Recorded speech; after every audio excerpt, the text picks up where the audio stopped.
We recently did a service where the speaker had a great presentation. It was a missionary speaker, and he had a PowerPoint presentation that took up the whole screen, and we had his picture with multiple angles in one of the four corners, and we were able to move the uh, different the corners around to the different corners, and that was very good depending on the picture that was in his presentation.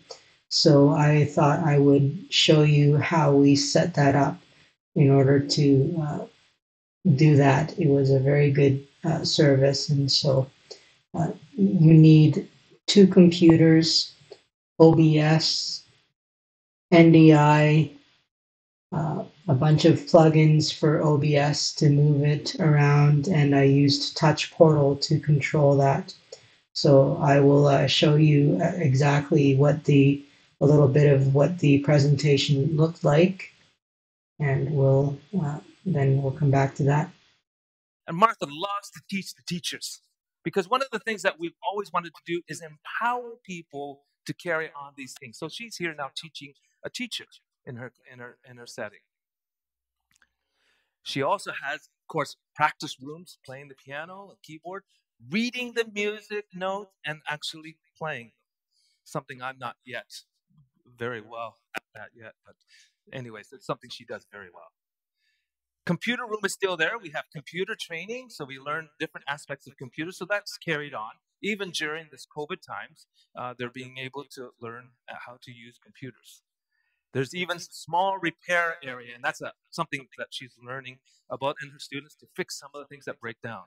And one thing that we have is now a recording studio. So actually the music that they're actually reading and writing, and they can actually play and put it down. And churches come with their choirs, and they come and they do recordings, and other people come. So this has been a great resource for the community, the Christian community, to be able to write their own worship music and record it.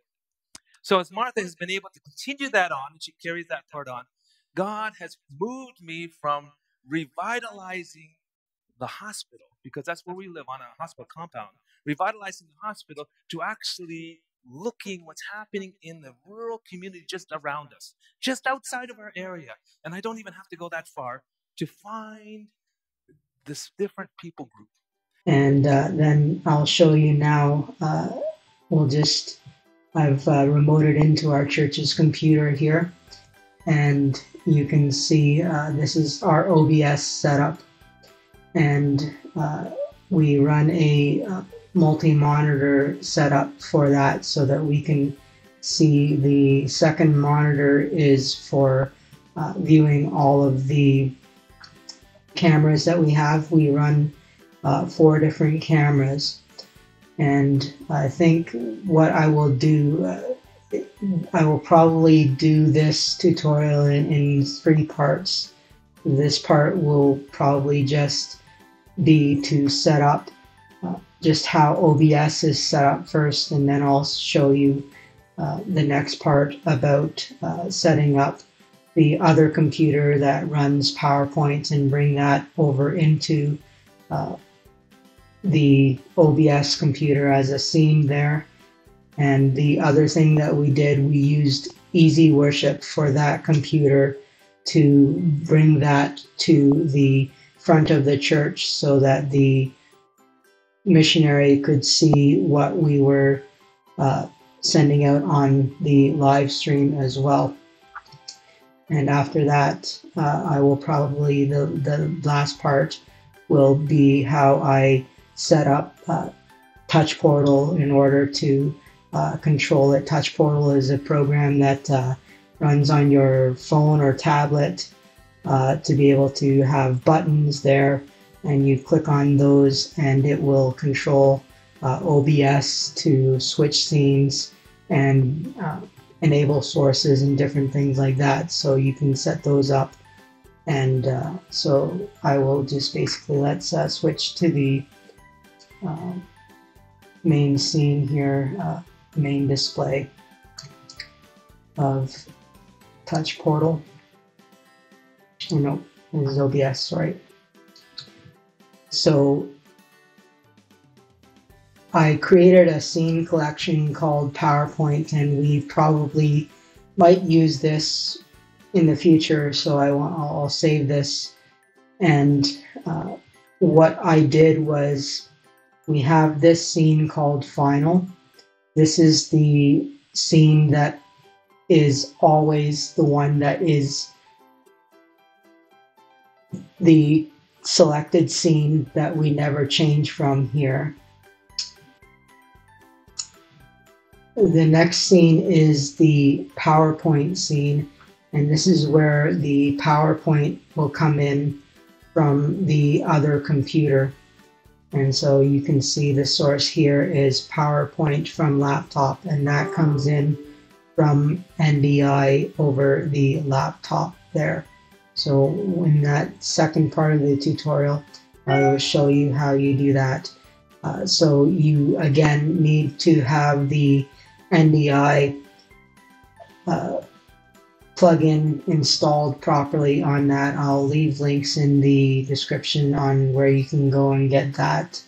But you just need to click on that, click on the properties, and then just set the NDI source for that to bring it in properly on that. Then the next scenes are the different camera scenes.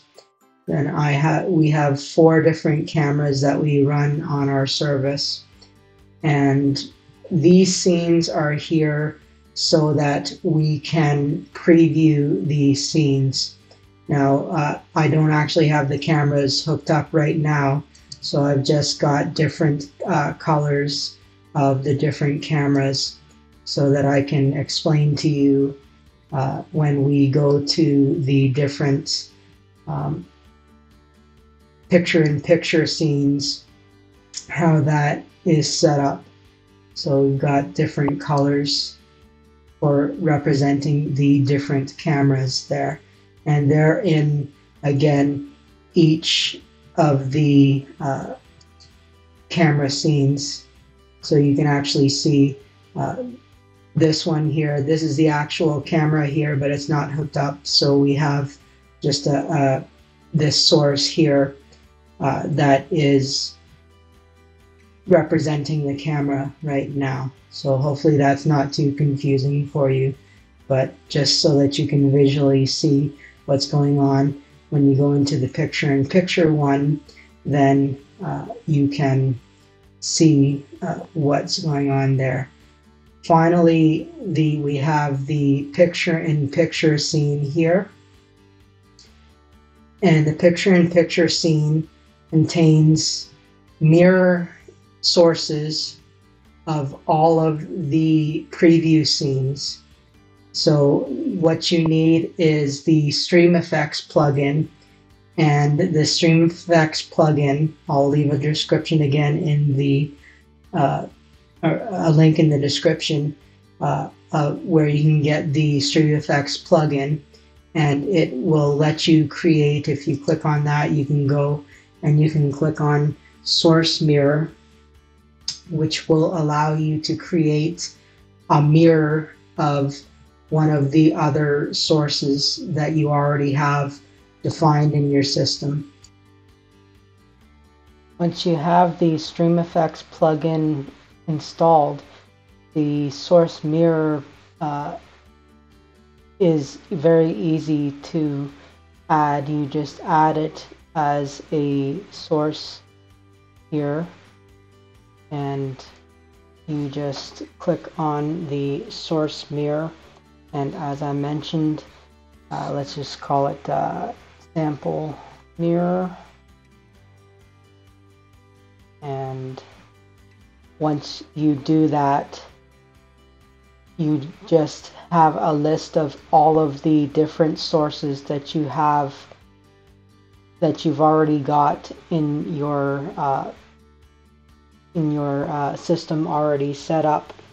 And so if I wanted to, say, mirror the green source again, I can find the green source and Click on that, and then I have another copy of the green source, and it would be called again sample source. So you can make copies of the source again, and so that is how we copy the different cameras that are in the preview scenes into the picture-in-picture scene here.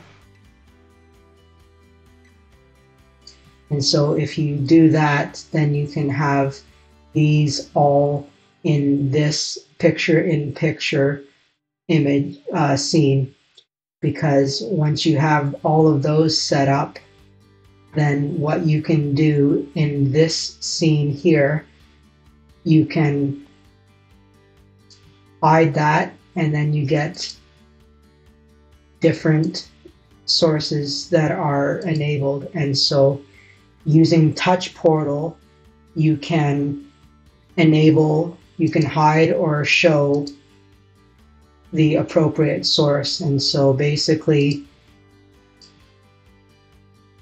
this yellow would represent the camera, and so that camera would be shown. And then when you click on another button, then all of this camera would be shown. Then if you clicked on another button, this camera would be shown, and all the way up. So if you have everything there in Touch Portal, when I get to the Touch Portal one, I will show you how that will work. But if you have everything in the scene here, then what you can do, if you go back to the final scene, let's put a camera on here. So we have a camera visible in the picture-in-picture scene, and then you go to the final scene, and you can see here we have the PowerPoint scene, we have the picture-in-picture scene. If we click on that, you can see that's here, and then we size this to be in one of the corners there. And then we also have the audio, which comes from our soundboard. So this is what we always keep there. And so once we do that, we can change the cameras again. Like I'll go back here, and then we can change the camera by just hiding this camera and showing this camera. So if I go back to the final scene, then you see, okay, yes, then it's the green camera. And so I hope you understand how that works for the picture-in-picture on that, for that source there. So that's how that works. Then the other plugin that needs to be used in order to get the picture-in-picture to move from the top left to the top right to the bottom right there is the move transition. And again, I'll put the link to the move transition in the description as well. And so what you basically do for that is you can right click on the actual scene here, and then you go to filters, and then you can see here I have 5 different filters, and these are all move transition filters, move source filters. And so I'll just show you exactly in order to activate the filters, you would just click on the eye icon next to this. So if I wanted to move the picture-in-picture to the top right, I would click on this and it moves it. So you can move it around top left, top right, bottom left, bottom right, and then I have another one which makes the camera go full screen. So you can do that. So with the combination of that, you can make it very versatile to move the picture-in-picture all the way around. And you could even, if you wanted to, have one that would be in the center of the screens all the way around. But that we decided that we only needed the 4 corners on that. So I'll just show you basically. If you click on the screen here, one trick that I learned from watching a YouTube video, if you click on the video or the source there, and then you decide, say for instance, I wanted to adjust the top left position to make it go down a little bit more, I can just actually go and drag it down a bit.